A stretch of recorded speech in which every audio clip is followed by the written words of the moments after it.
नमस्कार दोस्तों, आप सबका स्वागत है आपके अपने YouTube चैनल पे। क्या आपके जीएसटीआर 2A और 3B में कोई मिसमैच है? क्या आपके जीएसटीआर 2A में इनपुट जो आ रहा है वो आपने 3B में जो क्लेम किया है उससे कम है? तो ये वीडियो आपके लिए बेहद ही अच्छा साबित होने वाला है। रिसेंटली एक सर्कुलर आया है, सर्कुलर नंबर 183, जो सर्कुलर आया है फाइनेंशियल ईयर 17-18 और 18-19 के लिए। जी हाँ, ये सर्कुलर फिलहाल 2 ही सालों के लिए आया है।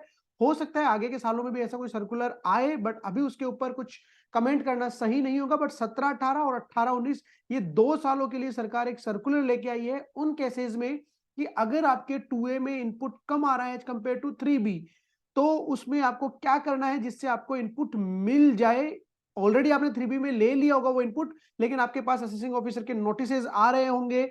उस समय आपको लग रहा होगा कि हमें शायद इसका पेमेंट वापस करना पड़ेगा इंटरेस्ट के साथ। तो आपको अब शायद इंटरेस्ट का पेमेंट ना करना पड़े, शायद उस इनपुट का पेमेंट ना करना पड़े। तो बने रहिएगा इस वीडियो के एंड तक। इसमें 2 कैटेगरी ऑफ असेसी बताई गई है कि किस कैटेगरी में आपके वो इनपुट मिल जाएगा और किस कैटेगरी में नहीं मिलेगा।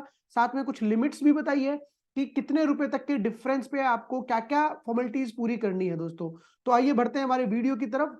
तो जैसा कि आप देख सकते हो सब्जेक्ट में बहुत क्लियरली लिखा हुआ है, clarification to deal with differences in input tax credit availed in form GSTR 3B as compared to that detail in form GSTR 2A for financial year 17-18 और 18-19। तो उन्होंने बहुत क्लियरली लिखा है कि हमने ये जो क्लेरिफिकेशन दी है कि आपको ऐसी सिचुएशन से डील करने के लिए दी है कि आपकी 3B और 2A में डिफरेंस आ रहा है, और कौन से साल की में, 17-18 और 18-19 की में। तो ये सर्कुलर जब ये लेके आए तो क्यों लेके आए? क्योंकि बहुत सी ट्रेड प्रेजेंटेशन इनके पास पहुंची, बहुत सी रिप्रेजेंटेशन इनके पास पहुंची कि ऐसी हमें दिक्कतें आ रही है। तो इसका इन्होंने सबसे पहले ब्रीफ बताया है फर्स्ट पैराग्राफ में।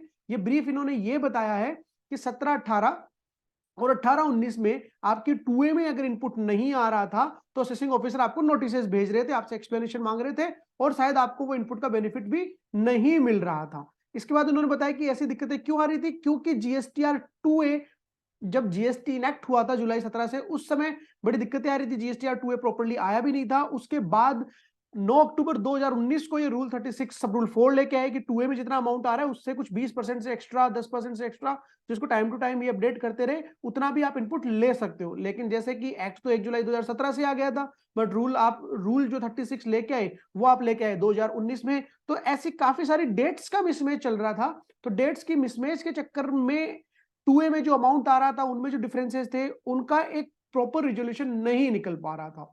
अब आपने जो इनपुट ले लिया है 3B में, क्या आपको आगे भी वो ले सकते हो, या फिर आपके पास कोई नोटिस आता है आगे से असेसिंग ऑफिसर का, उसमें आप इस सर्कुलर का रेफरेंस दे सकते हो। तो 4 ऐसे केसेस हैं। जी हाँ, 4 ऐसे केसेस हैं जिसमें आप वो इनपुट ले सकते हो। ऑल दो 3B में आपने ऑलरेडी ले लिया है, बट कहीं ना कहीं आपके मन में ये डर है कि यार 2A में अभी भी नहीं आ रहा है, तो कल को कुछ नोटिस आएगा तो हमें दिक्कत होगी क्या। तो 4 केसेस कौन कौन से हैं ये आप ध्यान से सुनना। और उन चारों केसेस में एक चीज इंपॉर्टेंट है जो मैं आपको चारों केसेस पूरे डिटेल में डिस्कस करने के बाद बताऊंगा।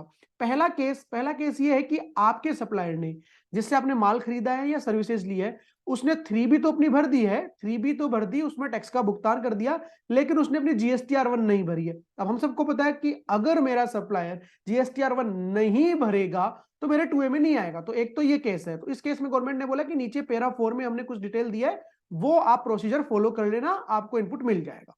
दूसरा केस है कि आपके सप्लाई ने जीएसटीआर 1 भी भर दी है, जीएसटीआर 3 भी भर दी है, उसमें टैक्स का भुगतान भी कर दिया है, लेकिन जीएसटीआर 1 में उसने जो आपको माल सप्लाई किया है वो बिल दिखाना भूल गया। वो ऑल दो 3B में उसने सब कुछ सही दिखाया है, बट जीएसटीआर 1 में वो भूल गया है। इसका कैसे करेंगे, इसका भी नीचे पैरा 4 में बताया है, वो प्रोसीजर अपने को एप्लीकेबल होगी।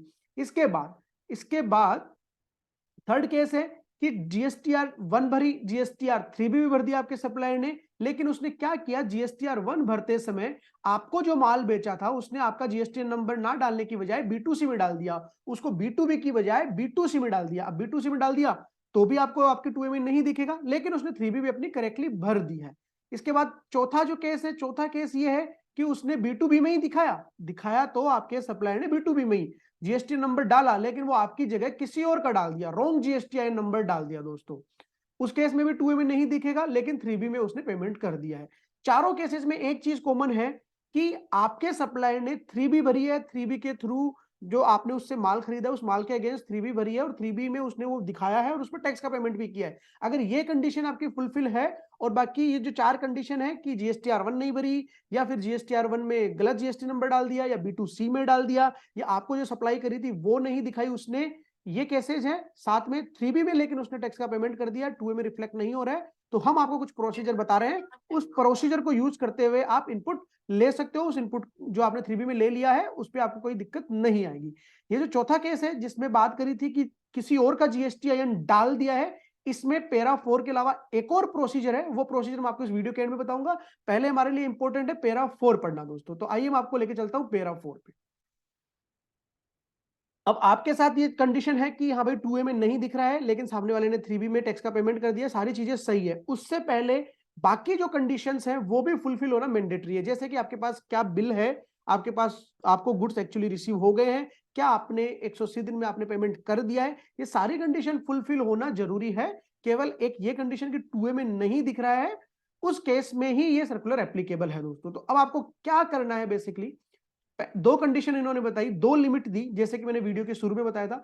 अगर आपके GSTR 3B और 3B में 2A में जो डिफरेंस है वो 5 लाख से ज्यादा है, अगर दोनों में डिफरेंस 5 लाख से ज्यादा है, मतलब 2A में जो अमाउंट आ रहा है इनपुट का वो 5 लाख से कम आ रहा है आपका एज कंपेयर टू 3B, तो आपको क्या करना है, आपको जिस भी सप्लायर का इनवॉइस नहीं आ रहा है, जिस भी सप्लायर का इनवॉइस नहीं आ रहा है, उस सप्लायर को आपको बोलना है कि भाई तू मुझे एक सर्टिफिकेट दिला। और वो सर्टिफिकेट कौन देगा, उस सप्लायर का। जैसे कि आपने मान लो एक्स से माल खरीदा जिसका 2A में इंपैक्ट नहीं आ रहा है, 2A में नहीं दिख रहा है, तो आप एक्स को बोलोगे कि भाई तू हमें एक सर्टिफिकेट दिला, और सर्टिफिकेट दिलवाएगा तेरे या तो चार्टेड अकाउंटेंट से या फिर कॉस्ट अकाउंटेंट से एक सर्टिफिकेट दिला जिसमें यह लिखा हो कि हाँ इस सप्लायर ने ये जो इनवॉइस इश्यू किया है इसकी सप्लाई कर दी है मुझे, और साथ में टैक्स का पेमेंट भी कर दिया है 3B के माध्यम से। एग्जैक्ट इसमें लाइनिंग लिखी हुई है, invoice of the supplier have actually been made by the supplier to the said registered person and the tax on such supply has been paid by the said supplier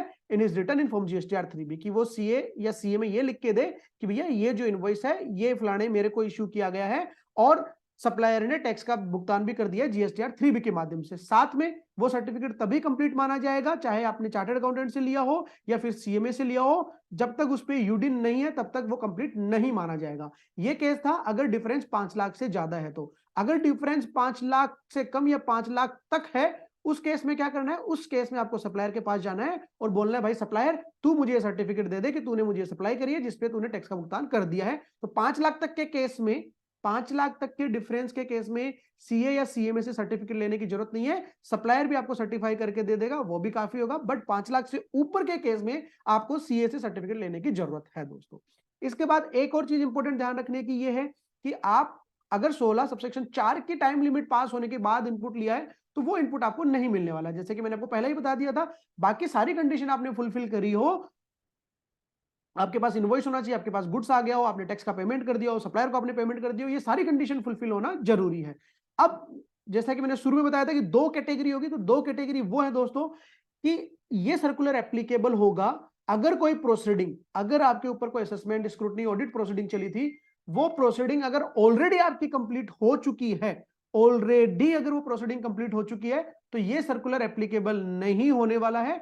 ongoing जो proceeding है या फिर ongoing जो adjudication है, appeal proceeding है, वो pending है आपकी, उनमें 17, 18 और 18, 19 के लिए एप्लीकेबल हो जाएगा। तो अगर आप SSSC हैं, आपके ऊपर आपके पास ऑलरेडी नोटिस आ चुका है जो कंप्लीट भी हो चुका है, ऑनगोइंग नहीं है, उस नोटिस की पूरी कार्रवाई अगर खत्म हो चुकी है तो आप इस सर्कुलर का बेनिफिट शायद नहीं ले पाओगे। बट अगर प्रोसीडिंग चल रही है, पेंडिंग है प्रोसीडिंग, या इन फ्यूचर अगर आपके पास ये प्रोसीडिंग स्टार्ट होती है, तब आप इस सर्कुलर का बेनिफिट ले सकते हो। मुझे उम्मीद है आपको ये वीडियो, ये सर्कुलर पसंद आया होगा। ऑल्दो थोड़ा लेट आया है ये सर्कुलर, बट अभी भी काफी लोग ऐसे हैं जिनके पास ये नोटिस आ रहे हैं जो इसका बेनिफिट उठा सकते हैं दोस्तों। अगर आपको ये वीडियो पसंद आया हो तो वीडियो को लाइक करें, चैनल को सब्सक्राइब करना ना भूलें। मिलते हैं नए वीडियो में नई अपडेट के साथ। Thank you so much. जय हिंद, जय भारत।